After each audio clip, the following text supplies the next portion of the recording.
December 2024. A Russian tank column advances through eastern Ukraine, but there's no Ukrainian soldier watching. No drone pilot with sweaty palms gripping a controller, just a machine. An AI-powered drone scans the battlefield, identifies its target, calculates the perfect strike angle, and makes the kill, all on its own. Welcome to the future you weren't prepared for. I'm Georgia, and what I'm about to show you isn't science fiction. It's happening right now on the battlefields of Ukraine. And it changes everything about modern warfare. The question isn't, will killer robots become real?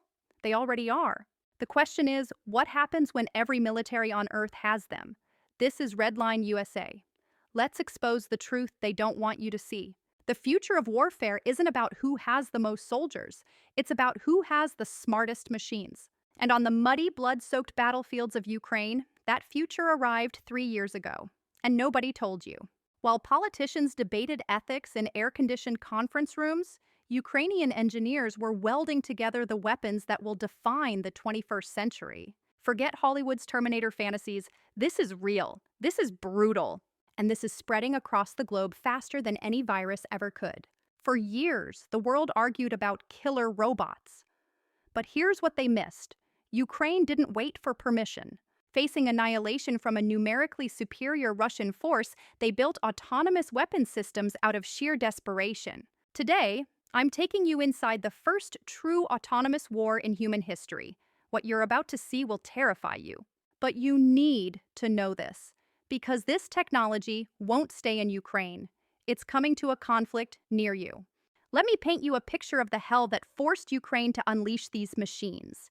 February 2022, Russia invades with overwhelming force. More soldiers, more tanks, more artillery shells than Ukraine could ever hope to match.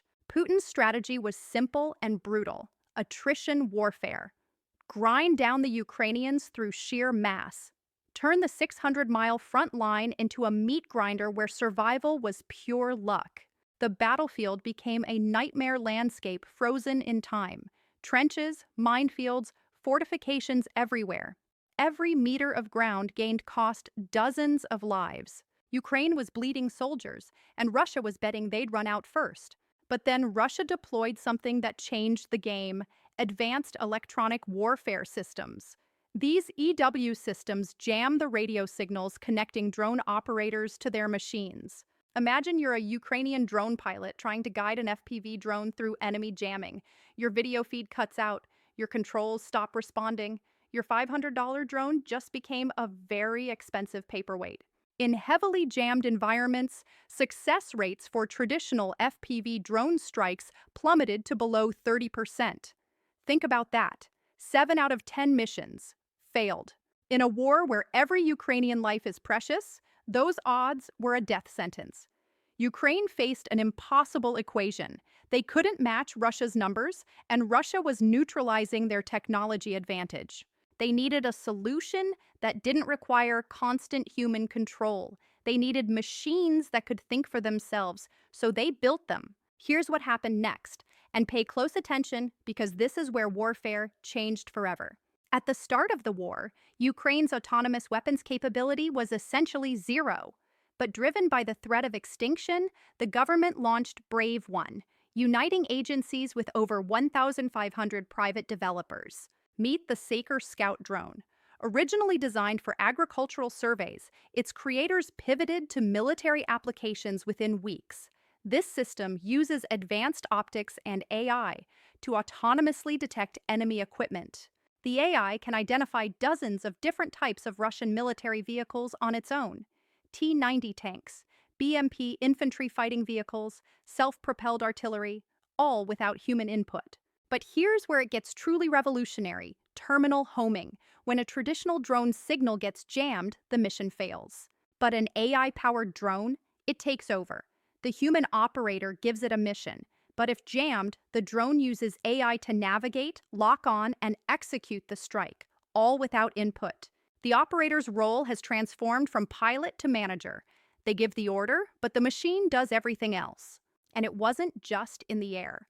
By late 2025, Ukraine deployed armed unmanned ground vehicles, combat robots, to the front lines. One UGV held a position for 45 consecutive days. No rest, no fear, no bleeding.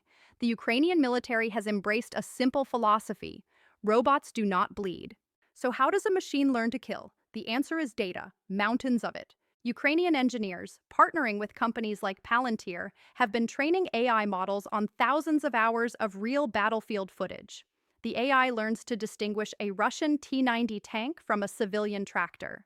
It learns to spot the heat signature of a soldier hiding in a trench. Think of it like facial recognition software, but for instruments of death. An AI drone doesn't just see pixels, it sees patterns. It cross-references what its camera captures with a massive database of Russian military hardware to identify targets instantly. But the real game changer is how this technology defeats Russian electronic warfare. A traditional drone is on a digital leash. Cut that leash, and it's useless. But an autonomous drone operates differently. You give it a mission profile, navigate to this area, find and destroy enemy armor. Then you let it go.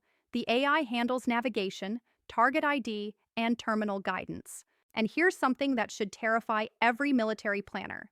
This technology dramatically lowers the barrier to entry. Becoming a skilled pilot takes months. With AI, you just need to press execute. The democratization of precision warfare has begun. The results speak for themselves. On the ground, Ukrainian UGVs are now performing logistics missions in areas too dangerous for humans, delivering supplies to frontline positions, evacuating wounded soldiers. By 2025, these systems were being integrated into standard operations. But in the air, that's where things get wild. Ukraine created an interceptor economy, offering cash bounties for every Russian Shahed drone shot down. This triggered an innovation explosion. Autonomous hunter-killer systems achieving success rates above 80%, using AI to hunt and destroy threats without data connections. The battlefield has become drones versus drones. And here's the kicker: pilots can earn points for confirmed kills. It's been gamified. Kill a general's command vehicle? That's worth more points than a supply truck. This allows Ukraine to collect massive amounts of data on tactics and target value. Ukraine has become the world's primary testing laboratory. They're collecting invaluable data on the future of warfare and sharing it with Western partners. This is the shift from brute force to algorithmic warfare. A smaller, technologically superior force can inflict disproportionate damage. And every military on Earth is watching and learning.